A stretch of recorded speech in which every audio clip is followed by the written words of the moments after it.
Hello ಎಲ್ರಿಗೂ ನಮಸ್ಕಾರ. ಎಲ್ಲರೂ ಚೆನ್ನಾಗಿದ್ದೀರಾ ಅಂತ ಭಾವಿಸ್ತಾ ಇದ್ದೀನಿ. ತುಂಬ ರುಚಿಯಾಗಿರೋ ಬಾಳೆಕಾಯಿ ಫ್ರೈ ಮಾಡೋಣ ಬನ್ನಿ.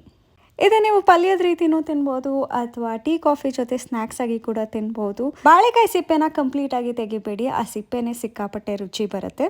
ಆಮೇಲೆ ಸಣ್ಣ ಸಣ್ಣ ಪೀಸಸಲ್ಲಿ ನೀವು ಕಟ್ ಮಾಡಿ ಇಟ್ಕೊಳ್ಳಿ.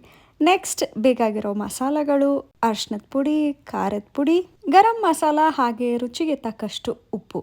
ಮಸಾಲ ಎಲ್ಲ ಚೆನ್ನಾಗಿ ಮಿಕ್ಸ್ ಆಗೋ ತನಕ ಕೈಯಲ್ಲೇ ನೀವು ಚೆನ್ನಾಗಿ ಕಲಿಸ್ಕೊಳ್ಳಿ. ನೆಕ್ಸ್ಟ್ ಸ್ಟವ್ ಹಚ್ಚಿ ಒಂದು 2 ಚಮಚ ಆಗೋಷ್ಟು ನೀವು ಎಣ್ಣೆ ಹಾಕೊಳ್ಳಿ. ಬಾಳೆಕಾಯಿನ ನಾನು ಬಾಣಲಿಗೆ ಟ್ರಾನ್ಸ್ಫರ್ ಮಾಡಿಕೊಂಡೆ. ವುಡನ್ ಸ್ಪ್ಯಾಚುಲಾ ಯೂಸ್ ಮಾಡ್ತಾ ಇದ್ದೀನಿ, ಯಾಕಂದರೆ ನಾನ್ ಸ್ಟಿಕ್ ಆಗಿರೋದ್ರಿಂದ ಸ್ಕ್ರ್ಯಾಚಸ್ ಬೀಳಬಾರ್ದು ಅಂತ. ನೀವು ಚೆನ್ನಾಗಿ ಈಗ ಫ್ರೈ ಮಾಡ್ಕೊಳ್ಳಿ ಒಂದು 5 ನಿಮಿಷ. ಅದಾದಮೇಲೆ ಅದಕ್ಕೆ ಮುಚ್ಚಳನ ಮುಚ್ಚಿ ಸಿಮ್ ಮಾಡಿ ಸ್ಟೋವ್ನ. ಆಮೇಲೆ ಒಂದು 10 ನಿಮಿಷ ಬಿಟ್ಟು ನೋಡಿದಾಗ ತುಂಬ ಚೆನ್ನಾಗಿ ಫ್ರೈ ಆಗಿರುತ್ತೆ. ಬಾಳೆಕಾಯಿ ಸಿಕ್ಕಾಪಟ್ಟೆ ರುಚಿ ಇರುತ್ತೆ.